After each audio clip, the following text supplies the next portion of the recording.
So friends देखिए आज हम चावल की खेती के लिए उपयुक्त भौगोलिक परिस्थितियों का वर्णन कीजिए।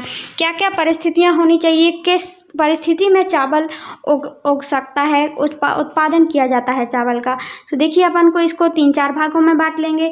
एक तो गाइस चावल को अपन चावल के लिए तापमान की कितनी ज़रूरत होती है, एक अपन लिख लेंगे तापमान। दूसरा लिख लेंगे गाइस, देखिए यहाँ पे हमने लिखा हुआ है वैसे भी, तो गाइस हमको 3-4 आधार पर लिखेंगे। एक तापमान के आधार पर बताएंगे, दूसरा वर्षा के आधार पर, तीसरा सिंचाई या वर्षा की कितनी ज़रूरत होती है, चौथा गाइस मिट्टी, किस मिट्टी में चावल उगता है। इन ऋतु लिख लेंगे एक। तो 5 चीज़ों को याद रख ले जाओ, को याद रखना कि हमें इनके आधार पर चर्चा करना है। ये चीज़ें लिखी गाइस और इसके बाद हम 2-2 लाइन इनके बारे में लिख देंगे तो अपना बहुत बड़ा आंसर बन जाता है। तापमान के बारे में हम आगे लिखते हैं। देखिए चावल की खेती के लिए 25 डिग्री सेल्सियस से अधिक तापमान होना चाहिए। दूसरा लिखेंगे वर्षा कितनी होनी चाहिए, तो आप वर्षा के आधार पर गाइस 100 डिग्री सेल्सियस, मतलब आप इतना, और गाइस आप इतना बना के लिख ले जाएंगे। देखिए चावल की खेती के लिए अधिक आर्द्रता तथा अधिक वर्षा की ज़रूरत होती है, वर्षा की आवश्यकता होती है, ठीक है ना। अधिक आर्द्रता और अधिक वर्षा लगती है, 100 डिग्री सेल्सियस वर्षा। इसके बाद अपन चौथा लिखेंगे गाइस सिंचाई। सिंचाई में हम देखते हैं कि बहुत सारी गाइस जब वर्षा नहीं होती है 100 डिग्री सेल्सियस तो फिर क्या करनी पड़ती है, सिंचाई करनी पड़ती है।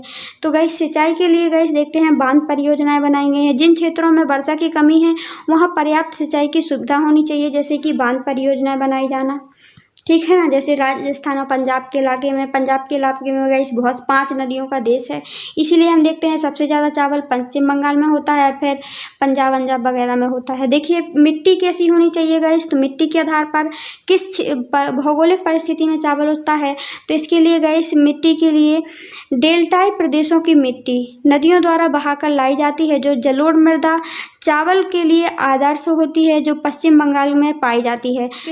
मतलब मिट्टी कैसी होनी चाहिए, लाल पीली भी चलेगी और साथ में कैसी मृदा होनी चाहिए, जलोढ़ मृदा। जलोढ़ मृदा क्या होती है गाइस, जो नदियों के द्वारा गाइस हम देखते हैं कि नदियों के द्वारा बहा करके गाइस बहुत सारी पानी के साथ में गाद और मिट्टी आ जाती है।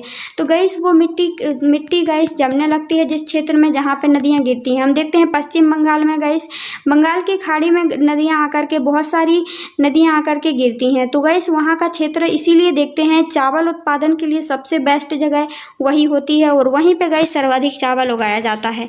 इसके बाद देखते हैं ऋतु कौन सी होनी चाहिए, तो चावल की खेती के लिए गाइस जून जुलाई वाली वर्षा ऋतु में दक्षिण पश्चिम के मानसून, देखिए मानसून में शुरुआती समय में बोई जाती है।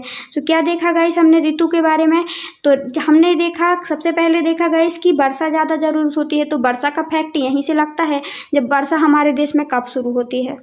तो गाइस हम देखते हैं जब हम स्कूल जाते हैं तो जून जुलाई में स्कूल लगता है हमारा और उसी टाइम वर्षा होती है। और चावल भी क्या है, खरीफ की फसल है, तो वो मौसम गाइस कीचड़ वाला होता है। तो एक प्रकार से आप रिलेट कर सकते हैं कि वो कीचड़ वाला मौसम होता है, ख़राब मौसम होता है, और ख़राब से खरीफ की फसल। तो खरीफ की फसल में बोई जाने वाली फसल है और ये वर्षा ऋतु में बोई जाती है क्योंकि गाइस पानी की ज़्यादा ज़रूरत होती है, 100 डिग्री पानी की ज़रूरत होती है।